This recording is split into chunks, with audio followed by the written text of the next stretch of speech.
Okay, let's get started. Welcome back to Java, object-oriented programming in Java. What I'm going to do today is kind of go through assignment number 1. And so last time I talked about objects and the object concept.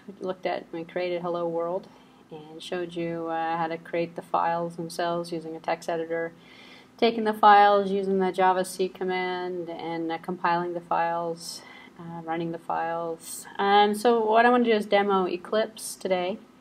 Have you guys downloaded the Eclipse? No? No? All three of you have? No? Okay, well, let's run through that as well. So, actually, let me talk about Eclipse first then. You go to a web browser, and it doesn't really matter which version of Eclipse you download. Let me go to Google here, actually, and just type in...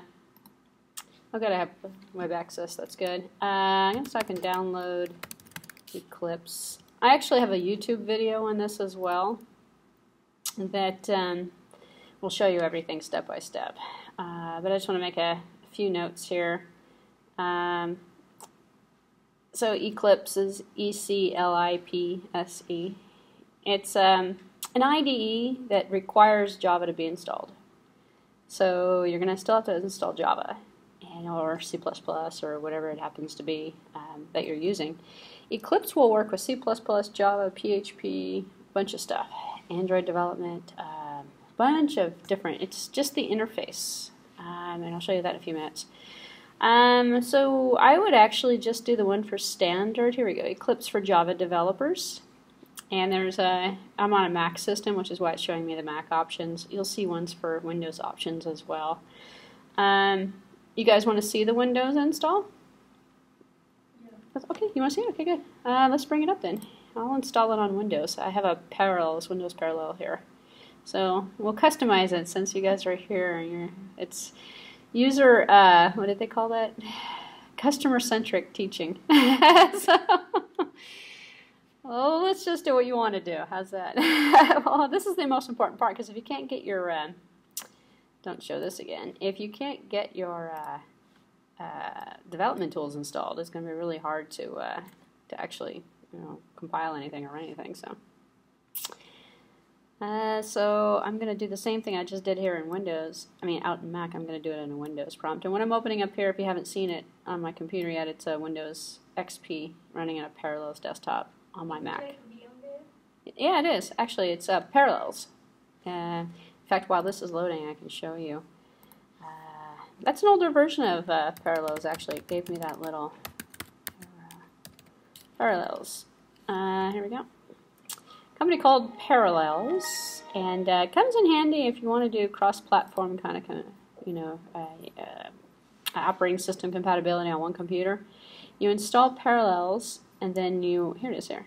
Can we do Unix on Yeah, you can install Unix in Parallels. I actually have that, I believe, at one point. That looks like my MacBook. So, they're up to version 7. I think I have 5 running right now, which is at that little, I noticed a little upgrade thing. It is kind of expensive, it's like $80 to buy it brand new. I believe there's an upgrade price for me. But you don't have to reboot. You essentially click on, and what I just did a few minutes ago is I clicked on a little Parallels desktop icon right here. And it brought up my Windows. And I noticed I have a bunch of stuff in here. Let me just throw this stuff away, clean up my Windows desktop. Last time I was here, I was obviously doing something else, playing with some Excel files. But it helps. It helps you to actually kind of like have a desktop that's Windows on top of a Mac, essentially. You can see it looks just like Windows. I have Microsoft Office installed. It looks like I do have Eclipse installed here, so I'm going to just do a quick uninstall of this, actually. Let's see. Let me just uninstall it, because it'll allow me an opportunity to upgrade it at the same time, because I think it's pretty old. Or maybe I can't do it that way. Alright, so we won't do it that way. Instead, let's see if I've got it in here. No, don't have it in here. I'll just install it on top of what's, oops. So I'm going to open up my web browser. Here, let me make this a little bigger so you can see it, actually. In fact, I can make it full screen. Let's just make this full screen. There we go. So I'm going to go to Firefox and do the same thing I did before. For those of you who just came in, we're downloading and installing Eclipse for use with Java, because some people wanted to see it. So let's see. I've got my browser opened up here. I want to make sure you guys can see it. It was kind of a little blurry out there. So I'm going to type in download Eclipse. So I'm going to have to do it. Just right there. Click on here. And now I have same window as before, but see now it says Windows 32, Windows 64. So I believe this is a, good question. I believe this is a 32-bit operating system. But I guess I'm going to find out. So I'm going to download the one that says IDE. So Eclipse IDE for Java developers. And that's the one you want right here. You can probably, if you're interested in the Enterprise Edition, this will allow you to do RMI and some of the JDBC drivers and stuff like that. But it's going to be a larger download, and if you're not using any of the EE tools, you're not going to take advantage of any of that, so you don't really have to worry about that. This is just going to be the classic one without any like special project windows. Hello. And this is going to be for C++. So it doesn't really mean you can't upgrade it to a C++ version. But right now what we want to do is we just want the ID for Java developers. So I'm going to click on this where it says Windows 32. And I'm going to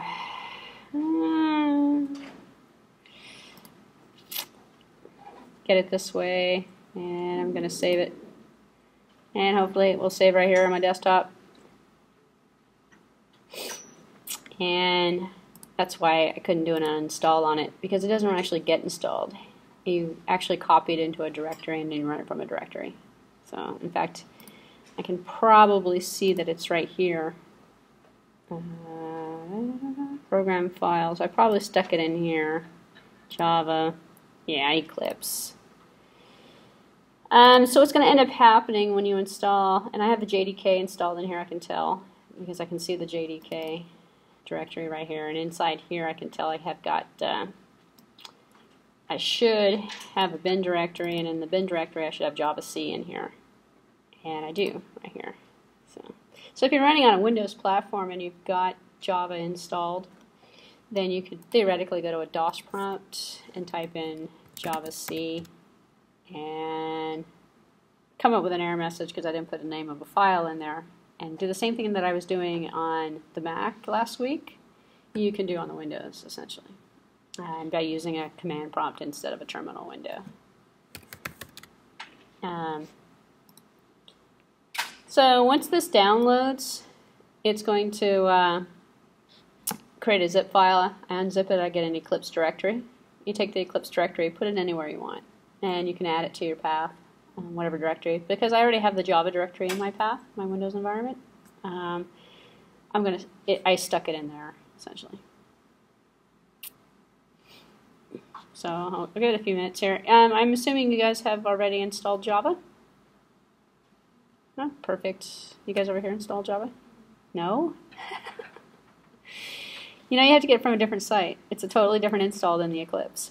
So while this is running, we'll go here back to Google. And we say install Java. And just keep in mind, one of my videos actually goes through this stuff as well. So although I'm kind of doing this a little bit on the fast side, this isn't the whole tutorial on it. Go to the YouTube site and go through the tutorials on installing Java, installing Eclipse, and it'll go through a lot faster. So you don't want the JVM. Download Java for desktop computer now. You want the JDK. So it's probably better if you're going to take this approach to type in something like Java JDK. Yeah, SE downloads software. So let's see. So they're through. It looks like JDK 5 right now.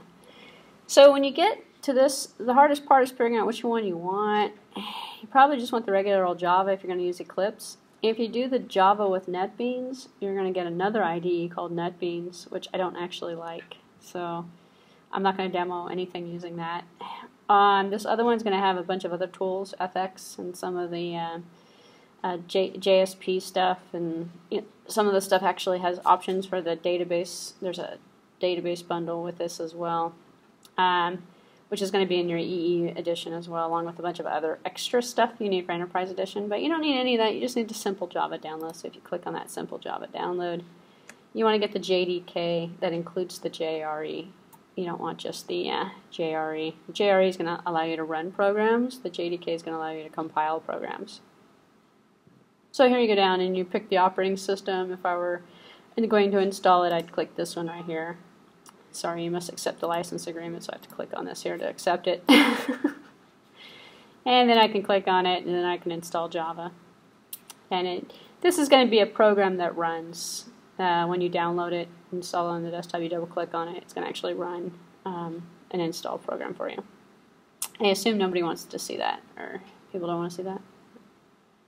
Because those people who have already got it installed, it's going to be boring.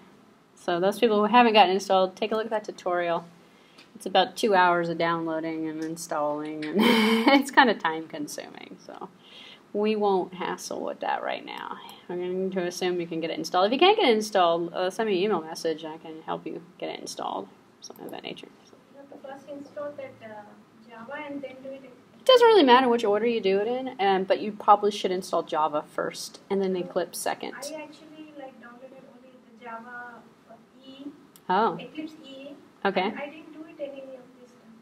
Oh, you need to do this stuff. So you'll need to go to the Java site. You need to... But I was able to run the programs again. Oh, okay. Well, the EE version maybe came with it. It's possible that they're bundling it now. If you're able to do it, don't worry about it. Just leave it alone. You have more than you need. You installed a lot more than you needed. But if it's working, don't fix it. It's not broken, don't fix it.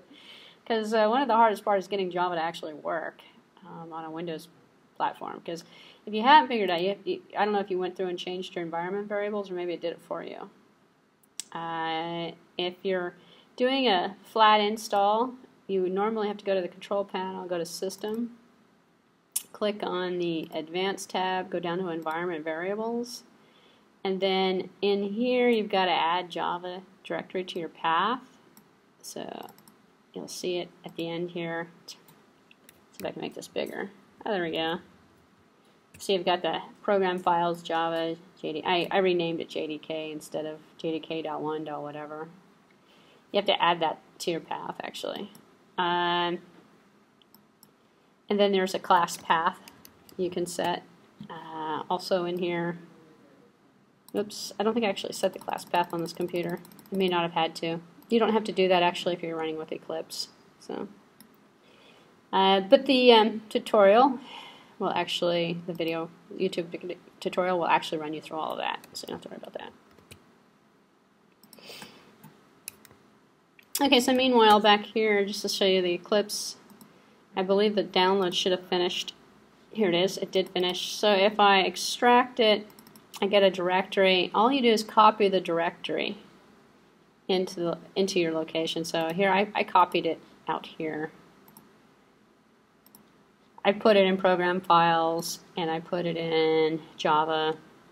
Oops, here it is, way up here. Oops.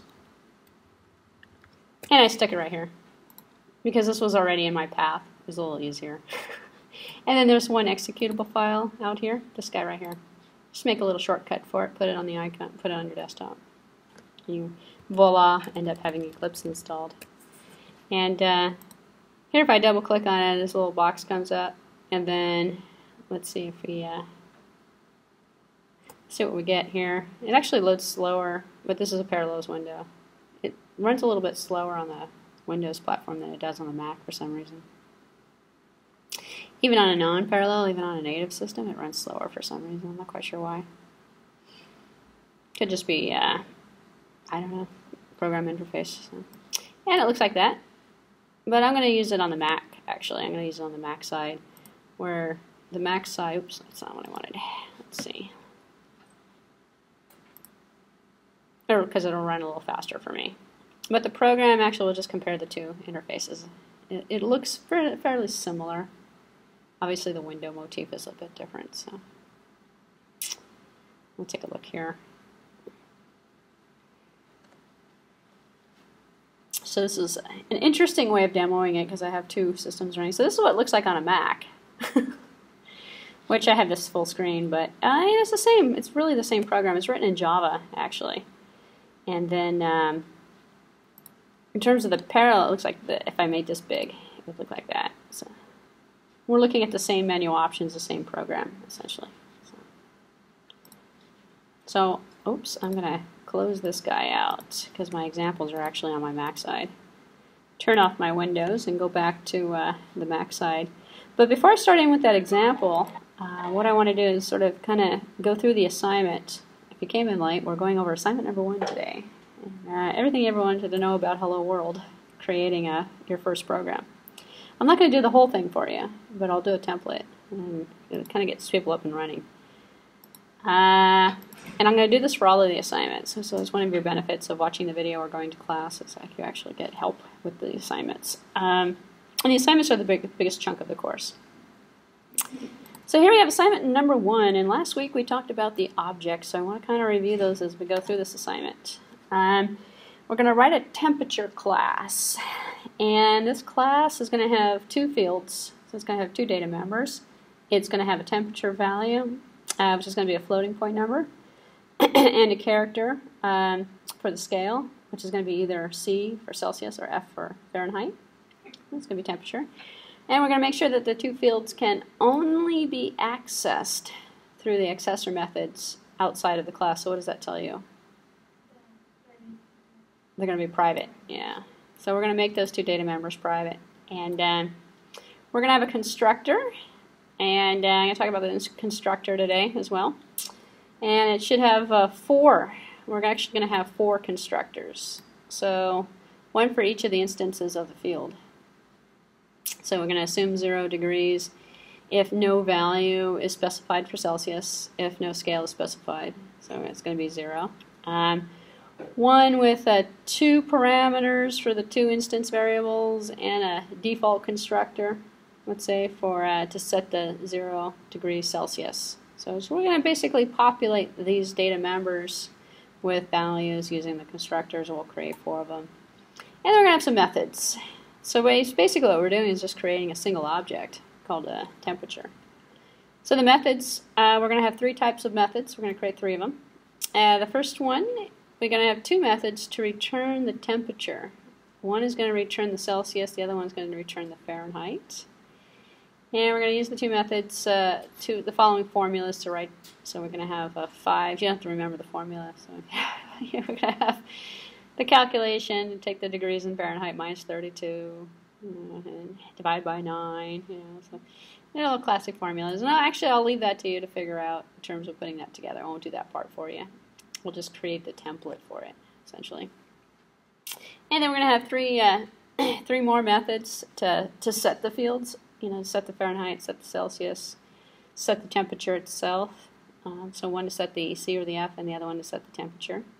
And we'll have a comparison method of these 2 parameters. So both of the 2 parameters are objects of the temperature class, and maybe different scales. And we'll look at that in actually lecture 2. We'll look at that, and then the key here is instance of that you'll use. So are they both temperatures? Are these 2 objects both temperatures? And if they are they both Celsius or are they both Fahrenheit? To do a comparison. Method should return an integer. 0 means that the temperatures are equal. 1 means that a first temperature is higher than the second. -1 means the second temperature is higher than the first. And then we're going to create a driver program. And the driver program, you also need to write a little driver program. You can call it a driver class. You can call it my program, main, anything you want to call it. It doesn't really matter. Make sure to use each of the constructors in the driver class and constructors and methods except for the comparison method. So there's 9 of them in all. So the driver class is nothing more than running the methods essentially to set the values. You're going to basically demo it.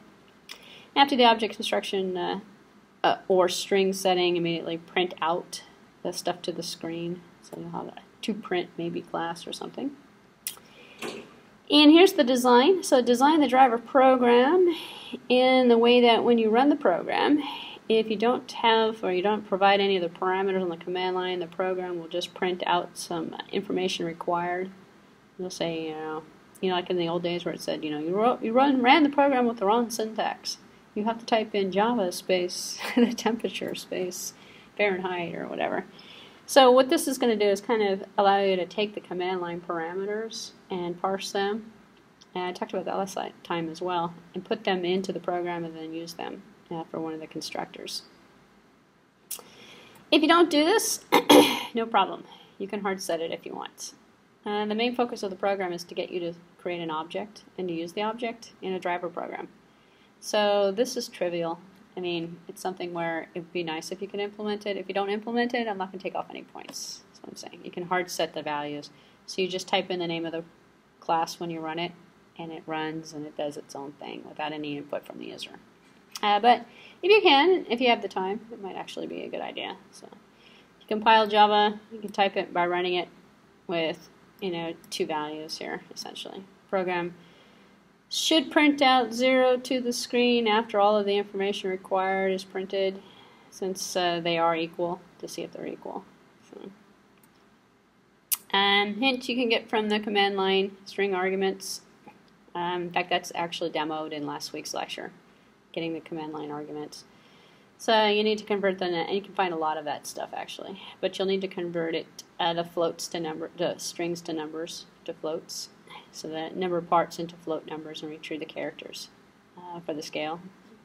So you can check the Java documentation for the string class, and we have functions that'll convert it to float, to double, to everything you want. So what are you turning in? Just the source code. So just the .java class file. You don't have to give me the .class file. If you want, you can bundle it all together in a zip file that gets uploaded into the EMS. And the EMS entry is not created yet, by the way, because we're switching to a new EMS called an LMS. So which is supposed to happen this weekend. So when that happens, then we'll populate it with all of the new class materials, and then you'll be able to upload stuff there. So let me keep this here and point something out to you, which will be of significant help. So if you go into the behacker.com website, which is really the only place that has the materials right now, go into the Object-Oriented Programming with Java class, and you go into course materials right here. Is it under course materials? I believe it is. Checking my memory now. If we go into assignments, we'll see assignment number 1, which I just went over right here. Down here you'll see the tutorials. If you haven't got Java installed, use these links. This will help you get Eclipse and Java both installed. It'll take you a couple hours to go through this stuff. So it goes on a very slow pace. Go all the way down to the bottom, you see Lecture 1 Sample Examples. That is a zip file. It's a jp.sample, which I've already downloaded and unzipped for you on my desktop here. These will be used in shape, point, circle, cylinder will be used in Lecture 2. And I'll point those out next week probably. Depends on how far I get through lecture today. And then you'll see this other stuff is labeled Lecture 5. And we have linked list stuff. And basically it's inheritance. And it's kind of miscellaneous examples about stuff. But this will help you actually kind of understand the concepts in the lectures, because it's basically using the these are the examples from the lectures, essentially, that I'm going through in the class. And today I'm going to look at lecture number 1, Simple Examples, and it's kind of a way of, it's twofold. It's showing you how to use Eclipse with these examples, and it's also kind of showing you what the examples are and reiterating some of the points. So I downloaded it, I extracted it, and I have this folder. It's going to look the same on your Windows, where I've got a main, a hello world, a boss, an employee, and a hello Java, and these are all separate different examples. So if I wanted to use these, if I double click on it, it's going to open up my text wrangler, I believe. Let me just see real quick. Yeah, text wrangler. And it's going to show me the, the example here, hello, which we did. And if I'm doing this and I'm on a Windows prompt, I would have to actually go to the directory, go to a terminal, or excuse me, command prompt, command line argument, and go out to the directory where I've installed this and type in Java C and compile it, type in Java and run it. Kind of manual. kind of manual. So instead, if you use the Eclipse, then what ends up happening is you can create a folder like I've done here. I'm going to create one for assignment number 1, actually, in a few minutes. I purposely deleted it so that I could show you how to create it. It's kind of different than what you would expect. If you already have a project running, you actually have to import the files. And then you can run it, and this just allows you to automate it, essentially. It's not doing anything for you, but it's a way of organizing. So if I go to Eclipse file, and I'm going to make this a little bigger so you guys can actually see it. There we go. Just enlarged it, hopefully. It looks a little better. Eclipse file. If I go, what I want to do is essentially go new, and I want to create a new Java project.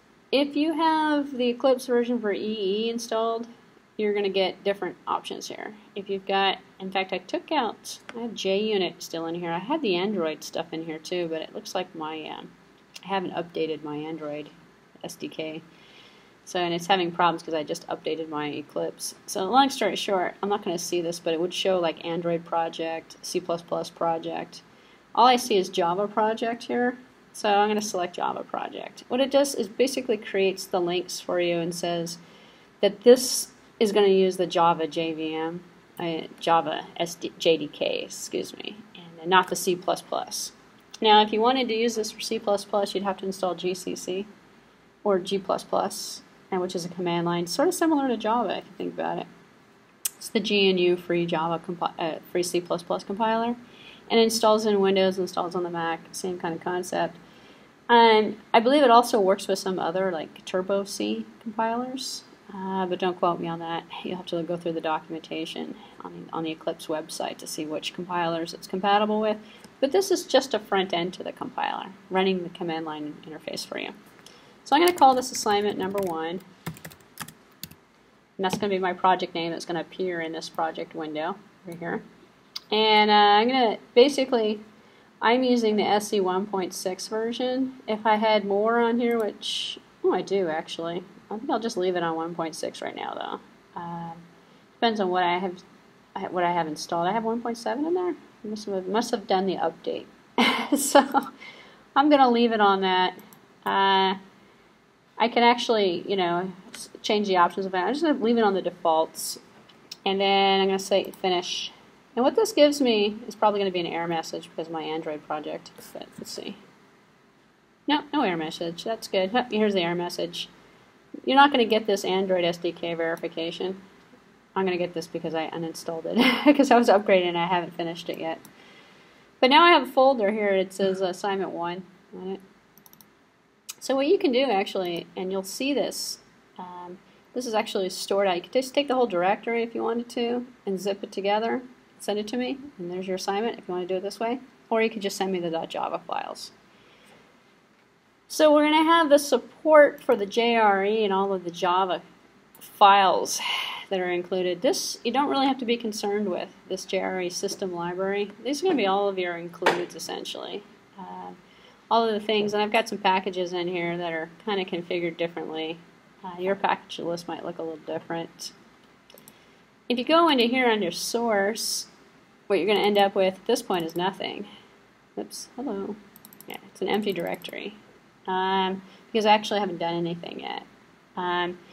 If I wanted to, let's say, use one of those examples, I can come up here, either right mouse click on it, and come down here and say import, right here, or I could use the menu up here. It says file, import. And then here's the weird part. Actually, it's kind of weird. I'm going to make this a little smaller so you can kind of see it. If I select the import, which I did, so I'm on source, and I'm going to go import, I get this little dialog window that comes up. It's going to give me some options. I'm going to import. What am I going to import? I'm going to import from the file system, which is the default. I could import existing projects. So if you gave me a zip file of your project folder, I'd have to import it into my Eclipse. That's no big deal. Or a zip archive or a jar archive. You can actually take jars and import it, stuff like that. Existing projects. So I'm going to just say And in a workspace directory in your Windows, you'll see each one of these projects. So you go out to the workspace, and you'll see it under My Documents probably, or My something or other in Windows, and you'll see all of the, it creates a separate folder, just the same way as it does here. So I'm going to say File System here, and I'm going to go down here and go Next. And I have to select the directory from the file system, and here's the weird part. So here's my directory. It's on the desktop actually on my computer, and it's under Wednesday, and it's under JP Sample. And most people go like this and go, I can't select anything. It's because this is the weird thing. It wants you to select the directory first, and then you have to click on the directory, and then select the individual files that you want to import, which is the most bizarre interface I've ever seen, actually.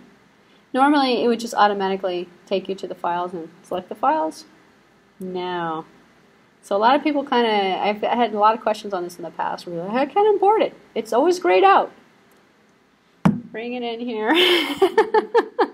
The other way is just to select it from here, but I don't want this file, so I don't even know what that file is. It's probably just a temp file.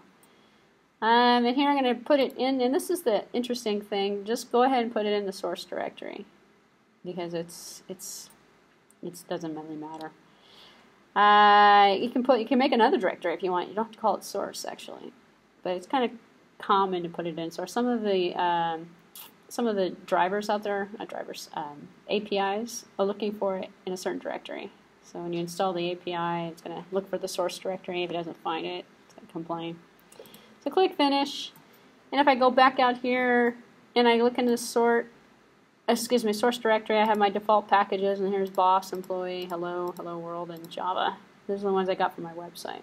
And if I double click on it, and if I click on, let's just talk about hello world for a second. If I double click on hello world, I'm going to get hello world. It's going to show up on the right hand side, and then I can exit out essentially if I don't want to do it. And so it color codes it for you. Kind of makes it a little easier than Text Wrangler or Notepad. I don't know. But here's the other thing it actually helps you do.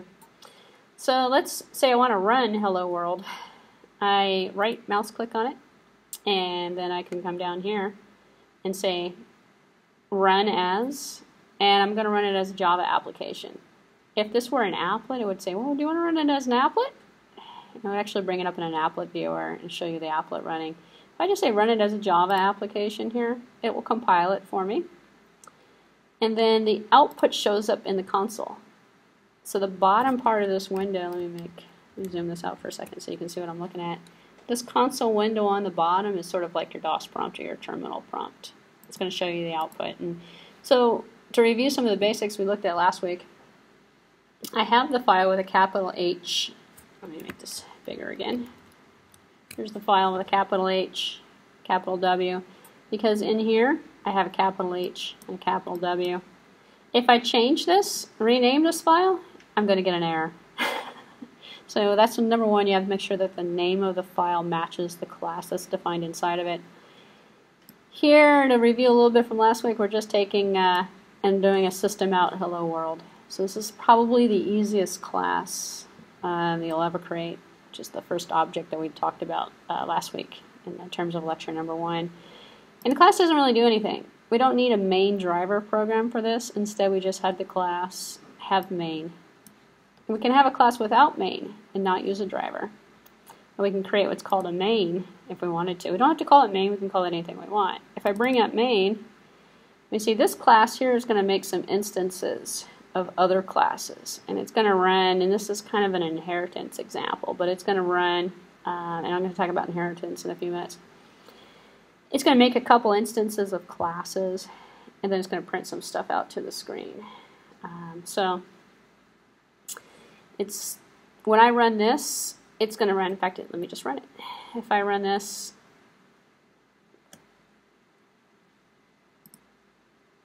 down here on the console window on the bottom, it printed out Joe Smith and a wage and first attitude and new attitude and boss, and these are all this boss class and this employee class that it's actually running. So it knows about everybody else. So main, you don't have to include any of these. In main here we don't see any includes of anything on the top. We don't see any packages. We don't see anything.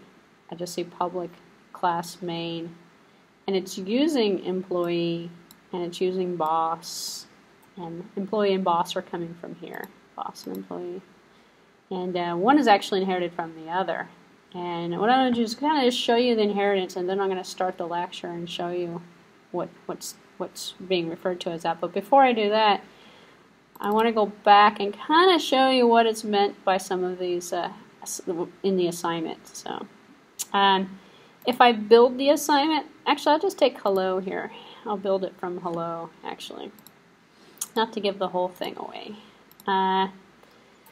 So hello is going to be my, do I want to use hello for that?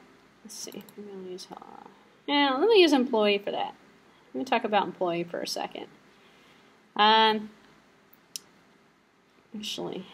let me do something here.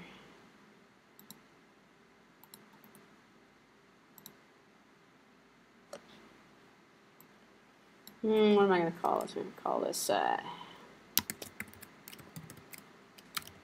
assignment 1.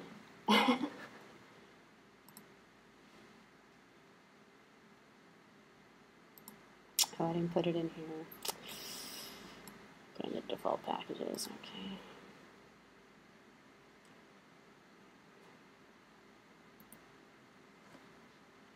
okay. You know what? This is bothering me. I'm going to make this smaller. There we go. Just quit scrolling. Now it's too small. There we go.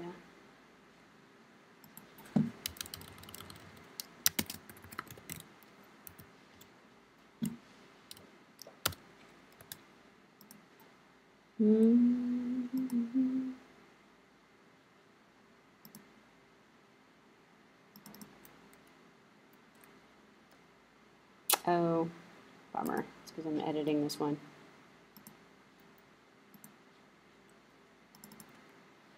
There we go. Let me just remove this stuff here. What I did, and I kind of did it in a sloppy sort of way, was I made a copy. If you were watching, oops, I just removed it. Undo it. Undo delete. There we go. Okay, so what I just did a few minutes ago was I took, I think I took employee, made a copy of it by going like this. Made a copy, and then I pasted it, and then I pasted it and I renamed it. And I renamed it assignment number 1. That's kind of, I wanted it because I wanted to retain all this other code in here because I can just edit it, change it. So, you don't have to do that technique. If you created a new project, what you do is go into source and then go up here and say file, new, and then you go up here and say class.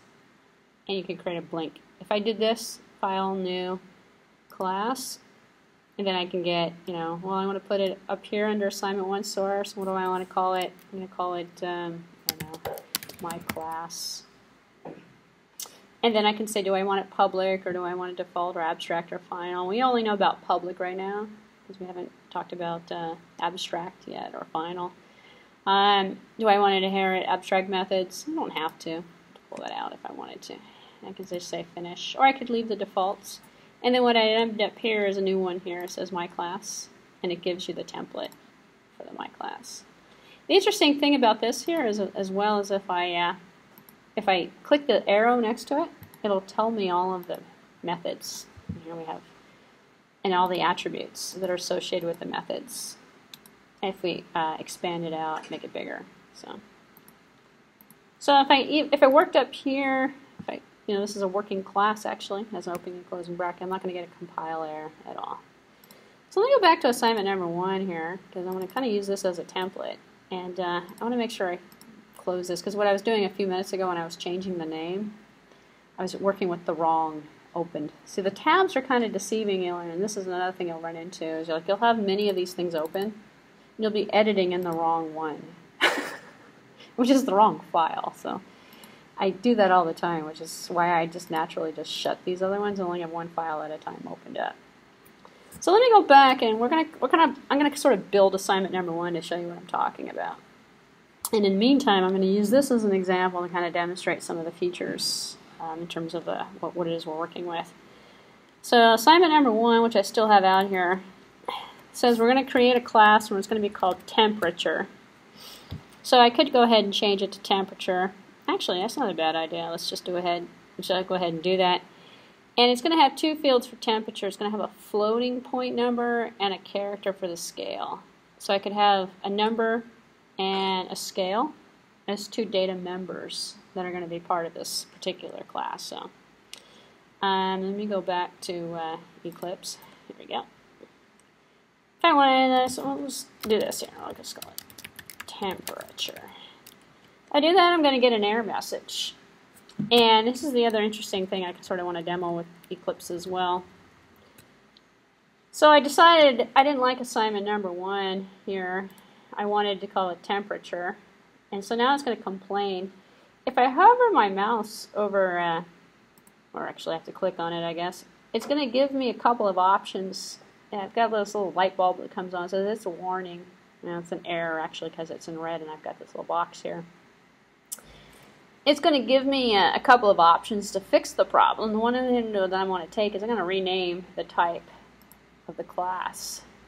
I could rename it backdat, or I can rename and compile the unit as temperature.java. If I select that, notice it changed my name out here. I got rid of assignment number 1 and now I got temperature.java out here. But I still have this little thing down here. So if I click on that, it's going to say, or if I hover my mouse over, I could change the constructor. Because the old constructor was called assignment 1 because it got changed automatically when I cut and pasted and created that class. So here I'm going to just say change the constructor. Now the constructor name matches the temperature name, and it allows me to kind of talk about the concept of a constructor. Interesting thing is now it still has this little red thing next to it, and this is strictly the class is actually okay, but it hasn't been saved yet, which is why we're still going to have this problem up here. So if I close it, it's going to say, do you want to save it? Ooh. And if I say yes, now the red thing's gone away. If I open it back up again, it's gone. I can also right mouse click on it, and well, it's gonna have a close button on it. I can come over here, right mouse click on it, and there used to be a save option, but I don't think the save option is going to appear because it doesn't need to be saved. I just saved it. So, or I could come up here and go File, and if these weren't too grayed out because I just saved it, it would actually give me the option to save it as well. So that's another thing that kind of bothers people is, you know, the red stuff should go away. Why is this still red? Well, in that case, just try and save it. So. Okay, so in our example for temperature, because we're going to build this temperature class, I'm not going to do it all for you, but I'm going to demo what it is you're trying to do. You have two data members to start out with. I always like to put the data members up front. You don't have to, but I always find it's easier to find them if I put them up front. So, and I'm going to delete what I've got here because what I really want to do is put in the ones for the class that we're creating. And let me just refresh my memory. Was it a float? Yeah, I think it was a float. So I'm going to use float, temp, maybe, the temperature. And what was the other one? Character, type, maybe. Oh, I can't. Oh, there we go. So now I have my two data members. So if you put it up front, I didn't initialize it to anything. I didn't say that this is, you know, equal to anything. I just said, here we go. And if I have a default constructor, I can set, in this particular, the old example set a name and it set a salary. And it used an interesting word called this, which is kind of interesting. So in Java, we have object existence. And when we create an object, the object is always ourself or this object. So this is, in this particular case, it's actually kind of optional. Because I haven't worked with inheritance yet. We don't have any other instances of any other object created here. We just have temperature. So we don't actually have to use this. If you left this out on the first assignment, it would be perfectly fine. So if I just said temp, oops, if I just took this thing out and said temp is equal to 0, then I would have said, I would have initialized by default, if I ran and made a new instance of this class, I would have said that the temp was 0, and I had assigned a value to it, so it's not null, but it's not really set to anything. So if I wanted to, I could just set the set temperature, let's say, to 10 by default. Say it's 10 degrees. If I put in this, it would just add more clarity. It would say that this in this particular object temperature, the temp is the one I'm looking at here. And you notice when I clicked on temp, this is the other good thing that Eclipse does for you. It shows, well, what temp am I talking about? I'm talking about this float temp. It actually highlights all instances of it, so you can kind of see. So if you click on it and nothing gets highlighted, you probably misspelled it because the name doesn't exist anywhere, and it's going to give you a compile error eventually. So, in here I'm going to say, and I don't have to use this for both of them. Let's say if I had something else, I don't know, let's say type is equal to, I'm going to call this T-type actually, T-type, because I don't like the word type. T-type is equal to, and I'm going to use single quotes. And here's the other interesting thing you get with the Eclipse browser, which you don't get in Notepad or in anything else. If I actually press the quote here, it gives me 2 automatically. So, and it puts my cursor right in the middle, so I can't forget. But I don't want the double, I want the single, so I'm going to go back and put the right one in. There we go. And then I can put the semicolon in there, but the C goes in here, so I'm going to put a C in there, and then at the end I'm going to put the semicolon in. And it kind of helps you guide through, which is why I like Eclipse, especially for new programmers, as we're seeing this come to life. You can kind of see it. It kind of helps you kind of guide through, so you prevent some syntax errors, like leaving out a quote or something of that nature. I wish it would automatically put the semicolons at the end of the line, but it doesn't do that. So here I'm going to demonstrate that you don't really need this, so I'm going to put one with this and the other one without this. So this is what's referred to as the same thing as C++. This is what's called the default constructor. It's the default constructor because it doesn't take on any parameters. Instead, the programmer is required to put the parameters and assign the values. It's used to assign some initial values here. If I didn't do that, I could go like this. I could go temp is equal to 5 if I wanted to, and assign it there. However, it actually accomplishes the same task. In inheritance, however, if you had a class that was built from this, all of the constructors fire, and so it would be set, if one of the other constructors didn't set it, it would be set to 5 from this base class. So it's kind of dangerous when you think about inheritance further down the road, and you won't ever actually kind of see this because it's hard to predict the behavior of it in the future. Let's say I have 5 classes that are all inheriting from this, and I forget to set the temperature, and then it's always set to 5. It's going to cause confusion. If I go back and look at the constructors, I can say, oh, this one overrode that one, that overrode that one, that overrode that one. And the concept is you want to override it and add to it and to enhance it and reuse what you've had from the previous class. So if I'm already setting the temp, I don't really have to reinvent the wheel and set the temp again. If the temperature class is setting the temp and my specialized temp is just setting another part along with the temp, it can use this constructor no problem. So you want to put by default, and it's just programming practice. That's legal. You can put it right there, but you don't necessarily want to for logical purposes in the future. So if I wanted to create another constructor, and this is still garbage because this is stuff I've had from, I'm going to use this. I'm going to use this get name and set name, but let's leave it for a second. I want to create another constructor that's not the default constructor, and this one's going to be public temperature, and this one's going to take on 2. This is going to take on float. If I can spell it right, float F, comma, I don't know, character C.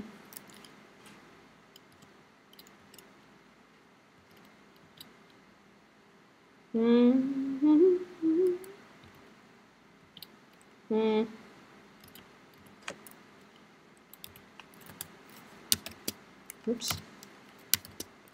Having a brain mess there. I'm like, what is wrong with the opening and closing bracket? It's too early in the morning for me. Alright, so here I'm going to take F and C, and then this one I can just go, well, temp which is this temperature up here. If I go here, I can kind of see it's highlighted up here. And I'm going to make it equal to F. And I'm going to make T-type equal to C. And so now I can take these two that are added. You know, it's the same name, which means it's another constructor. And when we use the constructor, I'll demo that one when we look at the main program in a few minutes. When we use the constructor, then we can call both of them. If we make an instance that doesn't set the temperature, and that just doesn't have anything, that we'll use this one. If we have, you know, depending upon if we have one, if we have two parameters, it'll call this one. So the assignment actually has you create multiple constructors. And what you're going to be doing in that case, so we've actually accomplished the first part of this already. We're doing this assignment for you. I'm doing this assignment right now for you. So not all of it, but we've created the two. We've done this part here. And now we're working on the constructors. I want you to have 4 constructors. I think I'm only going to create those 2. You can probably imagine how easily it would be to create the other 2, because you've got one that takes the Celsius or the Fahrenheit, the other one that's going to take the temperature. And the other thing we have to worry about now is the methods. And some of the methods here, I'm not going to really do them for you because I have to leave something for you to do. But method's going to change one to the other or return the temperature. So 2 methods to return a temperature. One is going to return it in Celsius, the other one's going to return it in Fahrenheit. And some other methods to set the value. So what we're doing is we're really setting values and we're retrieving values, getting names, setting names and stuff. So go back out here to Eclipse.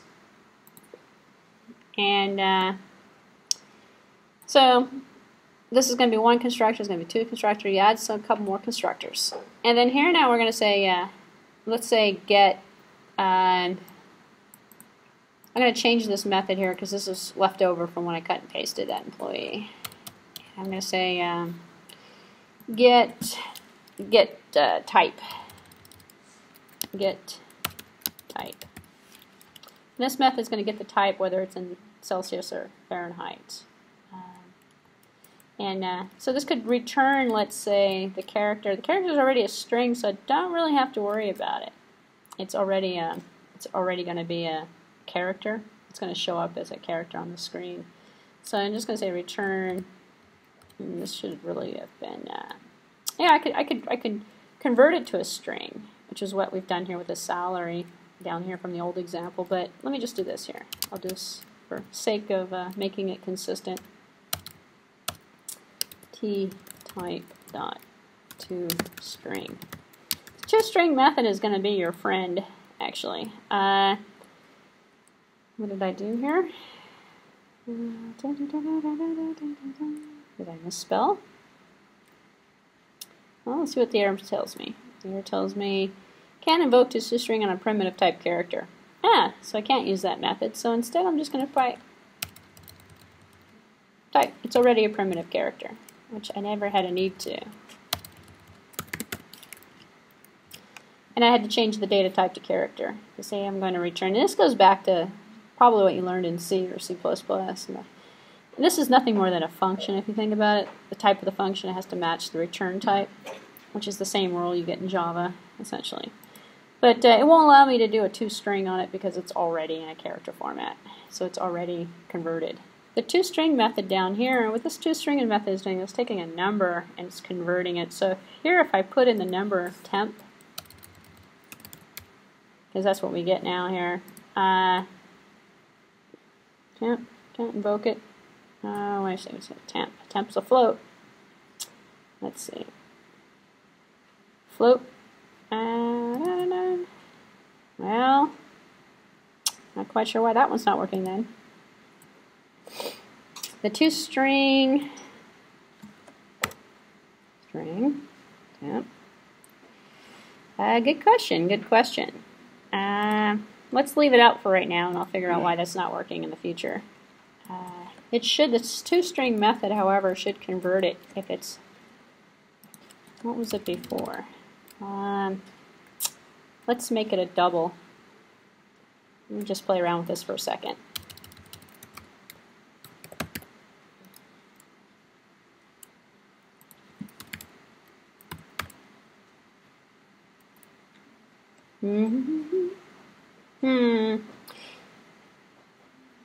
Why is the toString not working? Good question.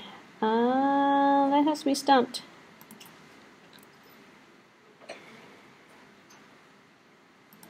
Save it. Nope, it's still not going to work. Let's leave it out for a second. It does work on character array, but it's supposed to convert a number to a string, the toString method. And I'm going to put this back to float. I will see why. It might be that I need to import something. I might have gotten... Let's just take this out for a second.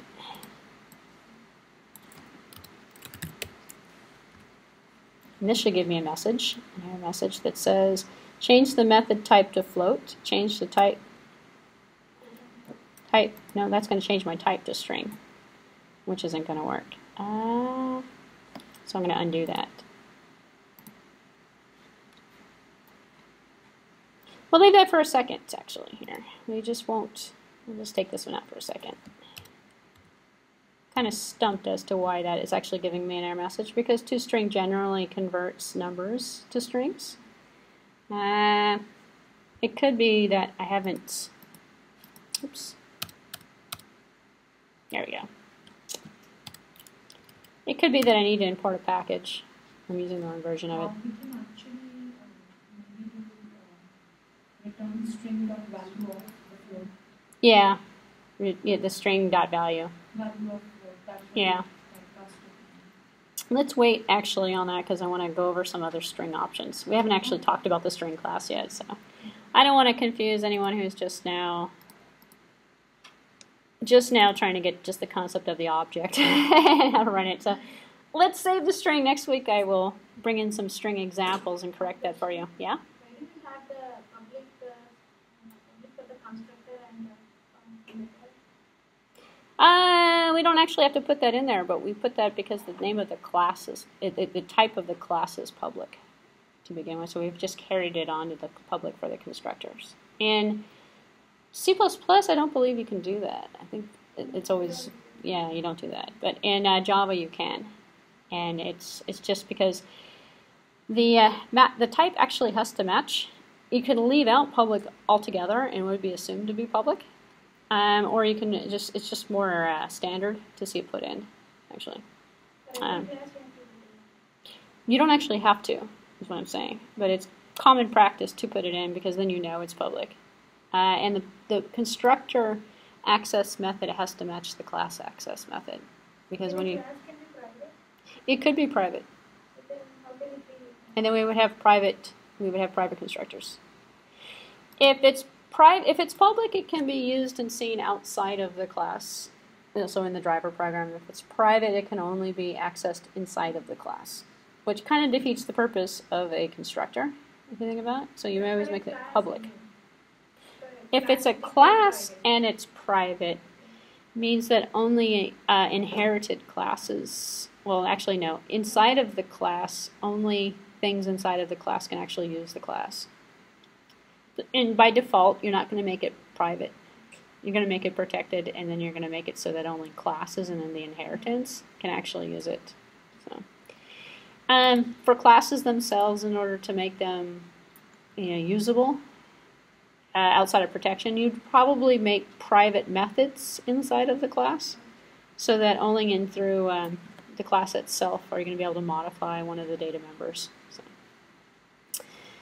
Okay, so here we have the get the type, and that's going to be a demonstration of one of the methods that we're going to create. Some of the other methods are going to be to convert Celsius to Fahrenheit, Fahrenheit to Celsius, to get, the assignment actually goes through and wants you to create methods to get the Celsius, get the temperature, set the Celsius.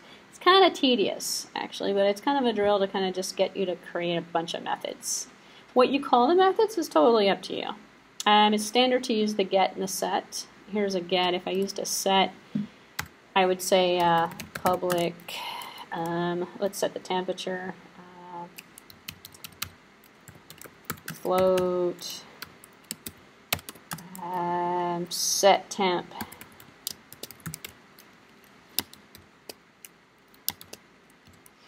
and temp. is equal to, probably should set the temp then if I'm going to do that, float t. Oops. I can spell it right. There we go. And then a temp is going to be equal to t. That's an example. Oops. Let's make it equal to t, something that exists. And what do we have here? Oh, yeah. Return temp is equal to t. So actually, what I've done here is I've taken the advice of having a return. I could have just say return 0. I could do this in terms of correcting the error, which is what Eclipse told me to do. Return it. Oh, returning the temp is equal to t, which is going to essentially do the assignment plus the return in the same step. Or I can do what I originally wanted to do and just say temp is equal to t, but I failed to include the return 0. I could essentially do that, which is a C++ kind of thing as well, leaving out a return type, which is what that error was. So you can kind of get the impression that Eclipse is sort of helpful in terms of troubleshooting problems. So you can take the advice. Sometimes the advice doesn't make sense. Sometimes the correction will lead you to some sort of a conclusion as to what exactly you did wrong. Yeah. So, and it's very common to leave out return types, to leave out parameters. It was to mix and match the types accidentally or something. So what we're looking at now, get my timepiece out so I know what time it is a pretty basic temperature class, I would say. And now what I want to do is kind of see if this works. So what I can do is right mouse click on it, save it if it's not been saved already, and do a run as, and then if in this particular case I don't have a main, so it's going to say run in configuration. Well, I haven't really set up the configuration. I haven't really set up anything to run with it. So it's better probably for me to create a main and to make a class essentially that's going to work, that it's going to run this essentially. If not, I could compile it, but I'm not going to get anything. The console window is going to be pretty much blank. It's not going to really show me anything.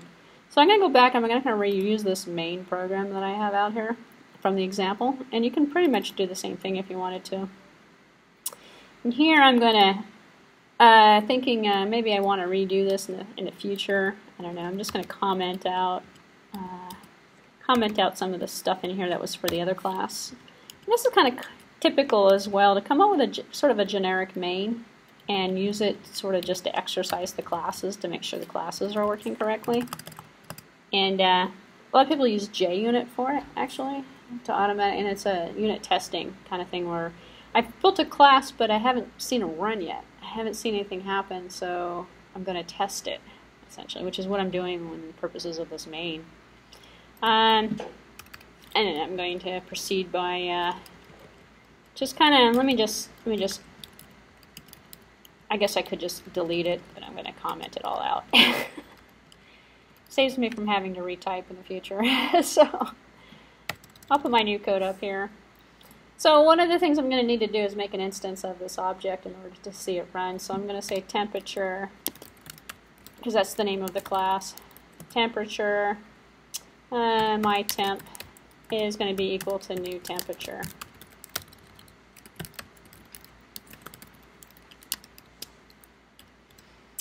And so this is going to say my temp now. I've got this little yellow. It's not really an error message. The yellow is more of a warning. Red is an error message. And the yellow is going to say, well, you're not doing anything with this. You're going to remove all of them. So it's not really being used.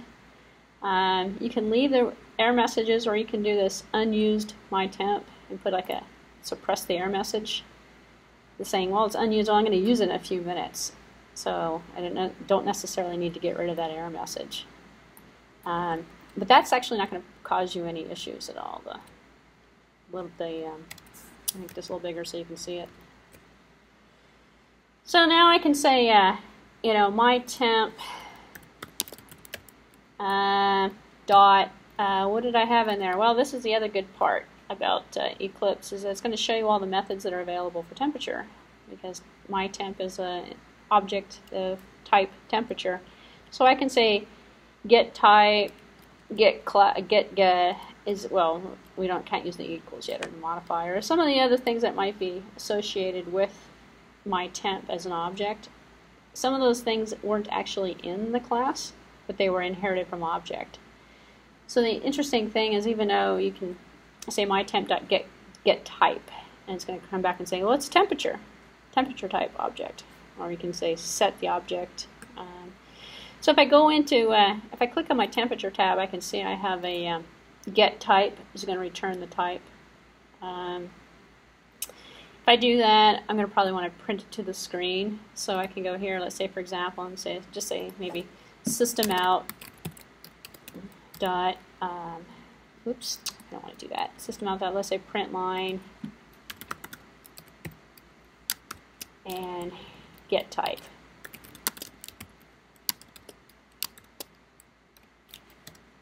So now what I've done is I've used my temp, which means my suppression of the error, unused variable went away. So I don't have that message anymore because I've actually used the variable, or used the object. And I'm running the method get type, and I'm putting it inside of a system out, which is going to say the type's going to be, it's going to return the type, and the type's going to be set to C. So not kind of trivial in the Celsius. So now I can make another instance of this object, let's say, and say temperature, another temp is going to be equal to new temperature, and let me give it some parameters and run the other constructor, and the other constructor is going to say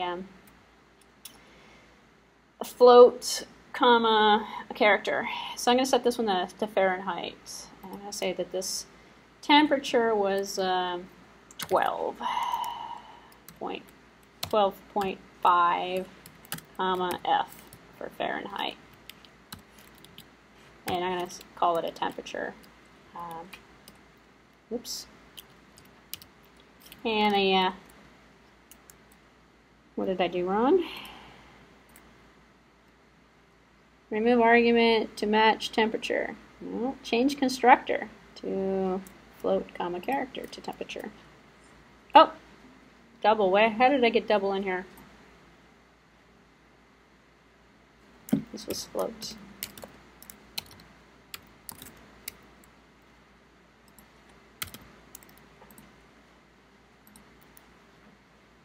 Let's just do this. There we go. It was complaining about the type, the data type that I was putting in. I could have put an F after that to change it to typecast it to a float value. But it was reading a number thinking it wasn't a float, so it changed it to a double instead of the float. Which is kind of weird because I thought that I had removed that. There's a setting that you can do in your parameters to remove the type, so it'll automatically cast it for you. So, which is interesting. I guess when I updated it, I didn't. So, and here you notice I got this kind of looks like an error message again. It's kind of the same thing I had before. It's not really an error message. It's just telling me I haven't used another type yet. So I'm going to use another type. In fact, I'm going to do this cheat sheet method here and copy and paste so I don't have to type. And now what I've got here is I'm going to change my type to another type. So now when it prints it out, it's actually going to print out an F instead of a C. And if I wanted to, I can kind of, maybe add something to that ahead of time that says that this is another type. Another type is equal to this, or and that's just a matter of adding something to the interface. So, I could go, let's say, go up here and say system out dot print line, and then go. My temp is set to, and copy this here, and go back down to here, and then say another temp is set to, and this is what you're doing in the first assignment actually. You're going to sort of make your output look like you've demonstrated everything. So you're going to say, I set a first temperature, it was set to this. I set a second temperature, it's set to this. And what you're going to do is go through and exercise all of your methods, and you can use system outs to basically do this essentially. You can, I'll just purposes of making this look cleaner. I'll just go like that and get rid of it. So now what I can do is save it, and then if I try to close it, it will hopefully give me that little prompt to save it. And then now if I run it, run as a Java application here. Oops. It will say save and launch. I didn't save the other one. I guess I didn't save it. I always save resources before launching. That's that. Now on the bottom I have my temp is set to C, another temp is set to F, which is my output. And this is all you really have to do for that first assignment. And so just to recap a little bit, you're just creating the temperature class, and you actually have to create another class, the main class. You can do exactly what I just did. Actually, you can take the examples off the internet, off the behavior.com site, come in here. You can remove all the stuff you don't want. You can use this kind of like as a starting point, or you can create it from scratch if you want to. It might be cleaner to create it from scratch, but then you have to do a little bit more thinking. You don't have the stuff you can work with to play with to get it going. So obviously yours is going to have a couple more things in here. I have to talk about the concept of checking to see the object type, which is part of lecture 2.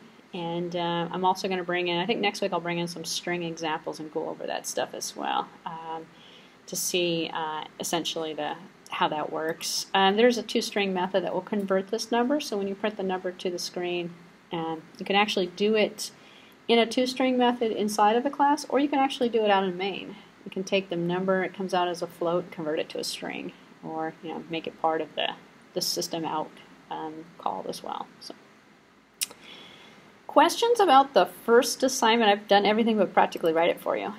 So this should hold, and I'm going to do this for all of the assignments actually. So if you listen to the lecture or whatever, download the video or whatever, you'll actually be able to see, and basically all the work is being done for you. But the way you learn it is to actually go through the motions and write the class and do it. So my assignment turned in would be my main program and my temperature.java, which is the two files that you're turning in. You can zip them together as well. But here you're missing the functionality of converting it to Celsius to Fahrenheit back and forth, which is that calculation in the assignment description. And you're also missing a lot of the methods that it asked for. And all the methods that it's going to ask for is going to be either the set the temperature or to get it or to set it. And to set is to normally take it in, and we can run this method to set the temperature if we wanted to. If we did that, we would be running, instead of get type, it would be set temperature and then with a float. So we would be doing essentially this here. We'd set my temp dot set temp, and then giving it 10, let's say, as an example. An interesting thing is we don't have anything to print out the temperature, I don't think, but it would change it now to 10 or something. An interesting thing is it actually helps you. The interesting thing about the Eclipse browser is that if you notice as I'm typing it in, well, it's not going to do it this time. A few minutes ago, it actually showed me the variable t, temp t, which was the parameter that I was filling in. So once you get used to the Eclipse browser, you can kind of it kind of hints at you. It helps you actually kind of write, which is why I like Eclipse over NetBeans. Actually, NetBeans does not do this for you. Although NetBeans will color code, and we'll do a lot of the same type of stuff. It's not. I don't think it's quite as easy. This guides you practically through the process. So, all right. Any questions on that first assignment before I close it up? Yeah. Command line arguments you can't do from Eclipse, but you can still go out here, you can still go into a terminal prompt and change the directory to where the workspace is, and actually after you have those files that you're working on, you can run it manually if you want to. But the concept of Eclipse is to kind of avoid having to go to that terminal prompt, the DOS prompt, and just to do it inside of the GUI by just, right mouse clicking and saying, run it, run it as something. And the configuration, yeah, actually there's a run up here as well. There's a green. I don't use the toolbars. Is it this one? No, that's new. This guy? No, that's class. Yeah, run main. Here we go. It's going to run it? Yeah, here it is down here. So, I don't like the toolbars for some reason. Yeah. I don't know. I was like, I prefer actually the right mouse click. So let's talk about a little bit about inheritance, because I have the example actually here this is the one I downloaded that I actually changed. Because I don't want to start lecture till I'll start lecture 3, I think it is. I'll start that, which is on inheritance. I'll start that next week, actually. But inheritance, and this is the theme of the second assignment, actually, is the concept of taking, and what we've done, and this is not an inheritance. My temperature class is a single class. If we wanted to think of the concept of inheritance, we would be building a class from another class. And so what we have here is, let's see if I've got, oh, I don't have it here. I thought I had an inheritance. I don't actually have it. Instead, what this example is doing, in fact, this is good because I'll save the inheritance for next week. We'll just get you creating multiple classes is what this example is actually doing. So, and originally what I did is I downloaded and I imported a bunch of examples. That was labeled assignment, or I think it was labeled lecture 1. In here we have a couple of other things, and I believe I left them intact actually. I don't think I changed them. One of them was a class called boss. The other one was a class called employee. Hello and hello world were the easy ones.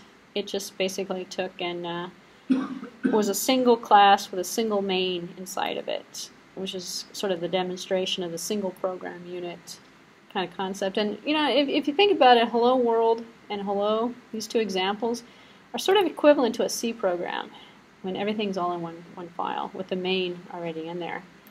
The interesting thing is, and what I didn't do here was, and I can just recreate it, if, let's say we have temperature, and this will turn out to be interesting. We could create another main class here. My class could also be another main. I can have more than one driver program. And then I can use more than one class in more than one driver program. And I can use, essentially mix and match any configuration that I want. So if I have a class called boss as an example, and going through the employee, and then we have an employee, default constructor employee with a name and a salary, kind of similar to that temperature class. This is the class I modified actually to create the temperature class.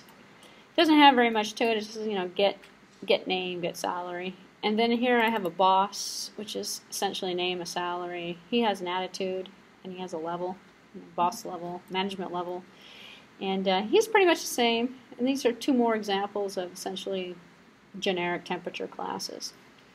But out here in main, I can say, well, I've got a temperature going on. Let's say underneath all this temperature stuff that I've got, I want to create a boss. So I can say, or an employee. So I can say, let's just try employee. Employee, oops, did I spell it wrong? Employee, my employee is equal to new employee. And then now I've made an instance of an employee that I put into this class. And then I can say boss, because this is the name of the boss of this class. And this is basically the types of the objects that I'm creating. I'm going to create two more object types. One's going to be an employee, one's going to be a boss. So I can say boss, my boss, is going to be equal to a new boss. And I haven't used either one of these. Oops, and I've put it. Oh, let's see what happens when I put the typo, and I've left the opening and closing brackets out. So if I put my mouse cursor over there, is it going to tell me anything good? No. My fixes aren't really relevant, I don't think, in this case. I want to create constant. No. Create variable. Local variable. Field. No. No. Instead, I'm just going to fix it manually. There we go. But it's also going to underline it and say, well, I haven't used it yet. Do I want to suppress the error message? You don't really have to. You can leave the yellows in here. It'll compile and run just fine. But then I can also print them out just the same way as I printed out or run the methods and basically use them as two separate objects all in the same program. So the concept of what you're trying to accomplish is separating out all of your classes into different files and reusing those classes. So in the future, let's say I created a full-featured temperature class, and I'm writing a chemistry program or something, and I needed to record the temperature or something. I can create an instance of this temperature object in anything, as long as I've included it in the project, in this particular case. And what we're going to see in the next couple weeks is that we don't actually have to use default packages that are a part of the project. We can just say import this package. And the package is going to be, let's say for example, assignment number 1 or something, or assignment number 2. It's going to be, and a package is nothing more than a directory listing, sort of like setting a path. So if I say, use this package, then it's going to use this directory and it's going to find all of the different classes that I have in there. And you can use any instance of any object in any program. And inside of the objects, I'll say for example boss. In here I can say temperature. I can make an instance of the temperature class in here. Temperature, temp, it's going to be equal to new temperature. Oops, if I spelt it right. And I don't think I spelt it right. I did spell it right. That's good. So I can make, new essential, I can nest anything I want, and I can make instances of objects in any one of the other objects, which is kind of powerful if you think about it in terms of how Java works. You didn't have to put any includes or any header files or anything that would be similar to like a C++ environment. So Java's a little bit more flexible that way. In fact, what we'll find in future, I believe it's assignment number 3, you'll be creating an object, and then you'll have to create instances of other objects inside of that object, which is what this is doing. I've created an instance of the temperature object inside of the boss, because we're going to keep track of the boss's temperature or something. So, which sort of gives you an idea of why we separate things out, because if temperature only has the functionality that's associated with temperatures, then we don't have a main, we don't have any other functionality that I'm using inside a boss. I'm just using temperature. So it helps you abstractly kind of separate things out.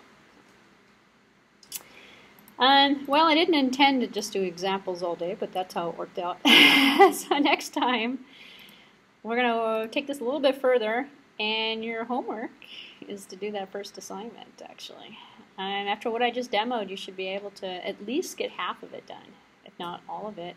Where you're going to run into situations, and you might want to save this part till next week, is you're going to run into how to do the math for the, how to take this formula and put it out into syntax, which I haven't really talked about yet, which is not that bad. You can use, keep in mind, you can use parentheses like this. You can use divide by times, symbols. You might have to look them up to get the syntax correct in Java. It's very similar to C++ if you're familiar with that. The other thing that I haven't shown you yet, which I'm going to show you in the next coming week, is how to take the parameters from the command line, parse the parameters, and put them in, but I'll show you that next week. And next week I'm also going to bring in an example for the string class, so you'll see that work. Because here you'll have to use the string class or toString, to essentially convert. But we haven't talked about data conversion yet, so we'll get into that next week. So that is all for this week. Unless we have questions, we are done for today. No questions? Okay. So you feel like you can do that first assignment? Yeah, okay, good. You should. I just did it for you. Hopefully. I don't know. And the assignment's not due till the very, very last day of the course. So don't stress on it if you can't do it. It's not like homework you have to turn in next week. It's something that you want to turn in by the end of the course. So. But if you wait until the last week of the class to do all this stuff, it's not going to, you're not going to learn anything from it. And the object hopefully is to learn it. So, all right, see you next time.